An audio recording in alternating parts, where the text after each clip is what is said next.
साथियों, सफल जीवन की दिशाधारा पुस्तक से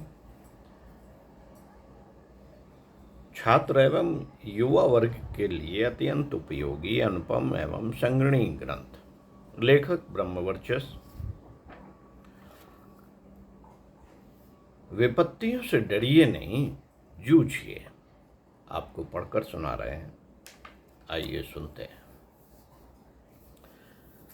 मनुष्य की इच्छा हो या ना हो, जीवन में परिवर्तनशील परिस्थितियां आती रहती हैं। आज उतार है तो कल चढ़ाव। चढ़े हुए गिरते हैं और गिरे हुए उठते हैं। आज उंगली के इशारे पर चलने वाले अनेक अनुयायी हैं तो कल सुख दुख की पूछने वाला एक भी नहीं रहता। रंग कहने वाला एक दिन धनपति बन जाता है तो धनवान निर्धन बन जाता है। जीवन में इस तरह की परिवर्तनशील परिस्थितियां आते जाते रहना नियत चक्र का सहज स्वाभाविक नियम है। अधिकांश व्यक्ति सुख, सुविधा, संपन्नता, लाभ, उन्नत आदि में प्रसन्न और सुखी रहते हैं, किंतु दुख, कठिनाई, हानि आदि में दुखी और उद्विग्न हो जाते हैं। यह मनुष्य के एकांगी दृष्टिकोण का परिणाम है और इसी के कारण कठिनाई, मुसीबत, कष्ट आदि शब्दों की रचना हुई है।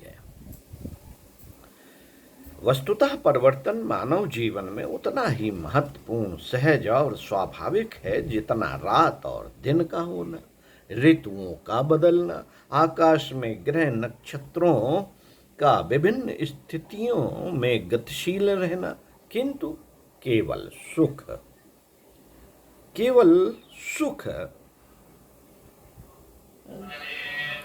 लाभ, अनुकूल परिस्थितियां की ही चाह के एकांगी दृष्टिकोण के फलस्वरूप मनुष्य दुख, कठिनाई और विपन्नताओं में रोता है।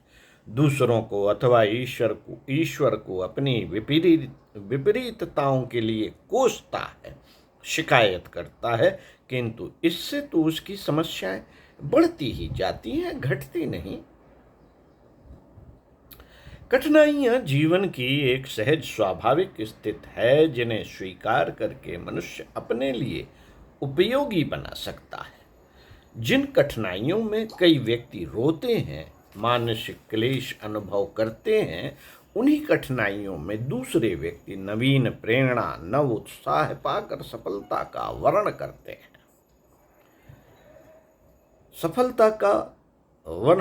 हैं। सबल मन वाला व्यक्ति बड़ी कठिनाइयों को भी स्वीकार करके आगे बढ़ता है तो निर्बल मन वाला सामान्य सी कठिनाइयों में भी निश्चेष्ट हो जाता है।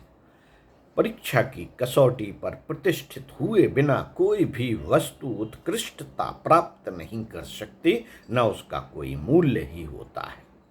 सोना भीषण गर्मी में तपकर ही शुद्ध और उपयोगी होता है। कड़ी धूप में तपने पर ही खेतों में खड़ी फसल पकती है। आग की भयानक गोद में पिघलकर ही लोहा सांचे में ढलने के उपयुक्त बनता है। जन जन द्वारा पूजी जाने वाली मूर्ति पर पैनी छैनी की असंख्य चोटें पड़ती हैं। परीक्षा की अग्नि में तपकर ही वस्तु शक्तिशाली, सौंदर्य युक्त और उपयोगी बनती है। मनुष्य भी कठिनाइयों में तपकर ही उत्कृष्ट, सौंदर्य युक्त, प्रभावशाली और महत्वपूर्ण बनता है। जीवन को अधिक उत्कृष्ट और महत्वपूर्ण बनाने के लिए मनुष्य को उतनी ही अधिक कठिनाइयों और परेशानियों में से गुजरना पड़ेगा। वस्तुतः कठिनाइयां, दुख, परेशानियां जीवन की कसौटी हैं जिनसे मनुष्य के व्यक्तित्व का रूप निखरता है। साथियों, कठिनाइयां मनुष्य के जीवन में महत्वपूर्ण स्थान रखती हैं। इन्हें खुले हृदय से स्वीकार करके मानसिक विकास प्राप्त किया जा सकता है। कठिनाइयों में खुलकर खेलने से इच्छा शक्ति प्रबल होती है और बड़े बड़े काम करने की क्षमता प्राप्त होती है। कठिनाइयों में मनुष्य की आंतरिक शक्तियां एकत्रित और संगठित होकर काम करती हैं। जीवन की कोई भी साधना कठिनाइयों में होकर निकलने पर ही पूर्ण होती है। इस तरह मनुष्य चाहे चाहे तो कठिनाइयों को वरदान बना सकता है और अभिशाप भी। आवश्यकता इस बात की है कि कसौटी पर सफल होने के प्रयास न छोड़े जाएं।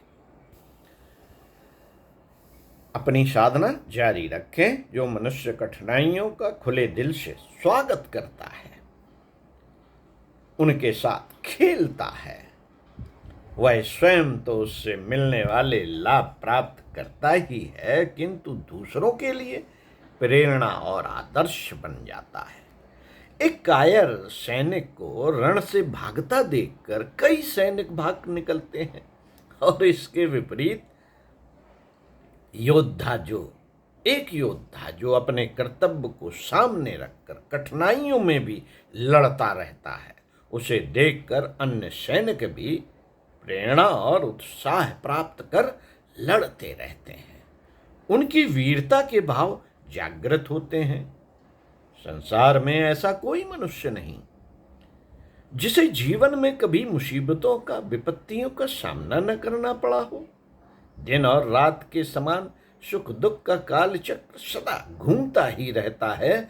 जैसे दिन के बाद रात्रि का आना अवश्यंभावी है, वैसे ही सुख के बाद दुख का आना भी अनिवार्य है। इससे मनुष्य के साहस, धैर्य, सहिष्णुता और आध्यात्मिकता की परीक्षा होती है। विपत्तियां वास्तव में और कुछ नहीं, केवल हमारी प्रतिकूलताएं हैं। हम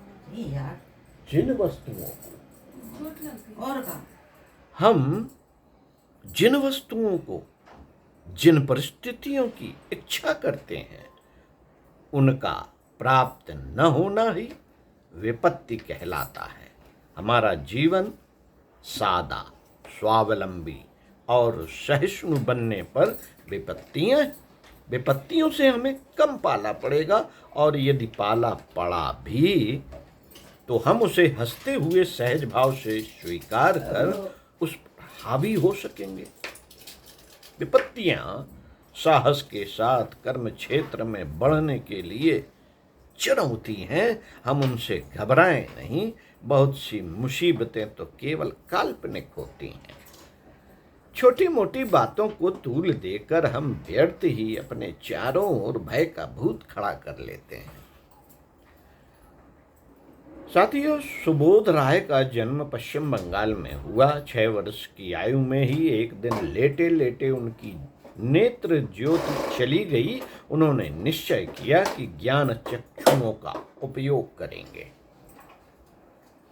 अंध विद्यालय में भर्ती हुए, एमए प्रथम श्रेणी में पास किया। छात्रवृत्ति मिली तो इंग्लैंड, अमेरिका पढ़ने चले गए। उनकी कुशाग्र बुद्धि देखकर एक बंगाली विदुषी ने उनसे विवाह कर लिया। डॉक्टर सुबोध राय ने पीएचडी करने के उपरांत अपना जीवन अंधों के विद्यालय बनाने तथा उनके कल्याण की संस्थाएं बनाने में लगा दिया। ऐसी भी कई विपत्तियां हो सकती हैं जिनका साहस पूर्वक मुकाबला करने पर भी हमारा घोर अनिष्ट कर दें, पर हमें उसे भी ईश्वरीय विधान मानकर सहर्ष स्वीकार करना चाहिए। इससे हमारा आंतरिक मनोबल बढ़ेगा और हम कठिन से कठिन परिस्थितियों का सामना करने की शक्ति अर्जित कर सकेंगे। हमें हर परिस्थिति में अपने मन को संतुलित, शांत और स्थिर रखना चाहिए। हमें अपने से अधिक संपन्न और सुखी व्यक्तियों को देखकर ईर्ष्यालु एवं खिन्न होने की बजाय करोड़ों अपने से अधिक दुखी, शक्तिहीन एवं अभावग्रस्त लोगों की ओर देखकर संतोष मानना चाहिए कि हम पर भगवान की बड़ी दया है हम पर। स्मरण रखिए, विपत्तियां केवल कमजोर, कायर और निठल्ले लोगों को ही डराती हैं, धमकाती हैं, पराजित करती हैं और उन लोगों के वश में रहती हैं जो उनसे जूझने के लिए कमर कसकर तैयार रहते हैं। इस प्रकार के दृढ़ संकल्प वाले कर्मठ व्यक्ति कभी अपने जीवन में निराश नहीं होते, अपितु वे दूसरे निराश एवं हताश व्यक्तियों के लिए प्रेरणा के केंद्र बन जाते हैं। रामकृष्ण, महावीर, बुद्ध, ईसा, मोहम्मद, स्वामी दयानंद, महात्मा गांधी आदि महापुरुषों के जीवन संकटों और विपत्तियों से भरे हुए थे। जीवन संकटों और विपत्तियों से भरे हुए थे, पर वे संकटों की तनिक भी परवाह न करते हुए अपने कर्तव्य मार्ग पर अविचल और अबाध गति से अग्रसर होते रहे। फलतः वे अपने उद्देश्य में सफल हुए और आज संसार उन्हें ईश्वरीय अवतार मानकर पूजता है। विपत्तियां एवं कठिनाइयों से जूझने में ही हमारा पुरुषार्थ है। यदि हम कोई महत्वपूर्ण कार्य करना चाहते हैं तो उसमें अनेक आपत्तियों का मुकाबला करने के लिए हमें तैयार रहना चाहिए। जिन्होंने इस रहस्य को समझकर धैर्य का आश्रय ग्रहण किया है, संसार में वे ही सुखी समझे जाते हैं। धैर्य की परीक्षा सुख की अपेक्षा दुख में ही अधिक होती है। महापुरुषों की यह विशेषता होती है कि दुखों के आने पर वे हमारी तरह अधीर नहीं हो जाते। उन्हें प्रारब्ध कर्मों का भोग समझकर वे प्रसन्नता पूर्वक सहन करते हैं। अपने प्रियजन के वियोग से हम अधीर हो जाते हैं, क्या वह हमारी अधीरता को देखकर लौट आएंगे? यदि नहीं तो हमारा अधीर होना व्यर्थ है। जीवन की आवश्यक वस्तुएं जब प्राप्त नहीं होती तो हम अधीर हो जाते हैं। छोटी मोटी कठिनाइयां सामने आने पर हम अपना मानसिक संतुलन खो बैठते हैं। अभाव को दूर करने एवं कठिनाइयों को पार करने का रास्ता ढूंढने की अपेक्षा हम अपना समय और शक्ति घबराने में खर्च करते हैं। क्या करूं, कहाँ जाऊं, ऐसे अधीरता के विचारों में विफल हुए रोया करते हैं। शरीरधारी ऐसा कोई भी नहीं जिसने विपत्तियों के कड़वे फलों का स्वाद न चखा हो। फिर हम अधीर क्यों हो? बस विवेकी और अविवेकी में यही अंतर है। जरा मृत्यु और व्याधियां दोनों को ही होती हैं, परंतु मूर्ख विकल होकर विपत्तियों को और बढ़ा लेता है। मित्रों, किसी भी महापुरुष का जीवन उठाकर देख लीजिए, वह कठिनाइयों का एक जीता जागता इतिहास मिलेगा। किसी उद्देश्य के लिए जीवन भर कठिनाइयों से जूझते रहना ही महापुरुष होना है। कठिनाइयों से गुजरे बिना कोई भी अपने लक्ष्य को नहीं पा सकता। विद्वानों का कहना है कि जिस उद्देश्य का मार्ग कठिनाइयों के बीच होकर नहीं जाता, उसकी उच्चता में संदेह करना चाहिए। ऐसे अनेक महापुरुष हुए हैं जो असुविधापूर्ण परिस्थितियों में रहे, उन्हें कठिनाइयों का सामना करना ही पड़ा। साथ ही जिन्हें किसी प्रकार की असुविधा नहीं थी, उन्होंने भी कठिन कामों को हाथ में लेकर कठिनाइयों को इच्छापूर्वक आमंत्रित किया। ब्रिटेन के एक प्रधानमंत्री चर्चिल बचपन में तुतलाते थे। उन्होंने वाणी पर अधिकार करने का फैसला किया और घोर परिश्रम से वे कुशल वक्ता बने। अपने व्यक्तित्व को पूर्णता तक पहुंचाने के लिए ही भारतीय ऋषि मुनियों ने तपस्या का कष्ट साध्य जीवन अपनाया। कष्ट और कठिनाइयों का अनुभव पाया हुआ व्यक्ति दूसरों के दुख दर्द को ठीक समझ लेता है और सामर्थ्य भर सहायता करने की कोशिश करता है। उसमें सहानुभूति, सौहार्द, सहयोग तथा संवेदना जैसे दैवीय गुण आ जाते हैं। कष्ट पाया हुआ व्यक्ति दूसरों को सताने और दुख देने से डरता है। कष्ट और कठिनाइयां मनुष्य के अहंकार को नष्ट करके उसमें विनम्रता, श्रद्धा और भक्ति के भाव भर देती हैं।